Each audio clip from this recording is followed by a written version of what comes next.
உனக்கொரு நண்பன் இல்லை என்று ஏங்குகின்றாயோ இப்பூமியிலே?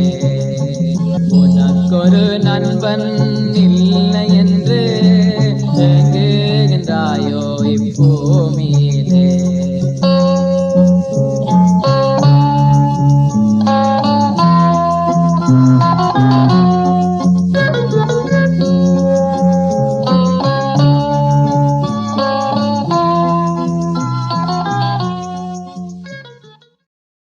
கர்த்தருக்குள் அன்பானவர்களே, அனுதினமும் கிறிஸ்துவுடன் தியான வேளைக்கு உங்களை அன்புடன் அழைக்கிறோம். இன்றைய தியானத்திற்கான வேத வாசிப்பு ஏசாயா 49 அதிகாரம் வசனங்கள் 13 முதல் 18 வரை. தியானத்தின் தலைப்பு, கர்த்தர் சேர்த்து கொள்வார். என் தகப்பனும் என் தாயும் என்னை கைவிட்டாலும் கர்த்தர் என்னை சேர்த்து கொள்வார். சங்கீதம் 27 அதிகாரம் வசனம் 10. கைவிடப்படுவது அல்லது தனிமைப்படுத்தப்படுவது மிகவும் கொடிய அனுபவமாகும். முன்னர் இந்த வசனத்தை படிக்கும்போது பெற்றோர் தம் பிள்ளைகளை கைவிட முடியுமா என்று நான் நினைப்பது உண்டு. தாய் அன்பு மேலானது. ஏழையாய் இருந்தாலும் எந்த ஒரு தாயும் தன் பிள்ளைக்காக செய்யும் தியாகங்கள் சொல்லி முடியாது. ஆனால் இன்று பெற்றோர் தமது பிள்ளைகளை கைவிடுவது சர்வசாதாரணமாகிவிட்டது. சந்தர்ப்ப வசத்தினால் கைவிடுகிறவர்களும் உண்டு, திட்டமிட்டு கைவிடுகிறவர்களும் உண்டு. புருஷன் அல்லது மனைவி கைவிட்டால் இன்னொரு துணையை துணிகரமாக தேடிக்கொள்ளுகிறார்கள்.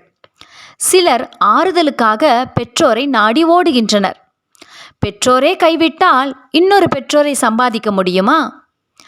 ஏழ்மையின் நிமித்தம் தம் பிள்ளைகளை விற்றுவிடுபவர்களும் சொந்த நலன் கருதி பிள்ளைகளை கைவிடுகிறவர்களும் இன்று அதிகரித்து உள்ளனர். கைவிடப்படும் பிள்ளையின் வேதனை எப்படிப்பட்டது என்று சிந்தித்தால் இத்தனை கொடிய காரியத்தை செய்யவே முடியாது.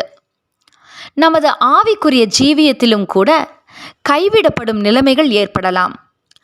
ஆறுதலின் ஸ்தலங்களும் ஆவிக்குரிய நண்பர்களும் கூட நம்மை கைவிட்டு விடலாம்.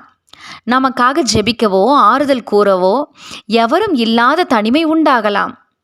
இப்படிப்பட்ட துயரங்கள் நமக்கு ஏற்படும் என்று அறிந்திருந்த கர்த்தர் தாமே நமக்கு தாயும் தகப்பனும் நண்பனுமாயிருந்து தமது கரத்தை விரித்து நம்மை சேர்த்து கொள்ள ஆயத்தமாக இருக்கிறார். தாவீது இதனை நம்பினார். ஆகவேதான் எத்தனை துன்பங்கள் வந்தபோதும் அவர் கலங்கவில்லை. என் தகப்பனும் தாயும் என்னை கைவிட்டாலும் கர்த்தர் என்னை சேர்த்து கொள்வார் என்று தைரியமாக கூறுகிறார். ஸ்திரீயானவள் தன் கற்பத்தின் பிள்ளைக்கு இறங்காமல் தன் பாலகனை மறப்பாளோ? அவர்கள் மறந்தாலும் நான் உன்னை மறப்பதில்லை. இதோ என் உள்ளங்கையில் உன்னை வரைந்திருக்கிறேன் என்று கர்த்தர் கூறுகிறார். ஏசாயா 49 அதிகாரம் வசனங்கள் 15, 16.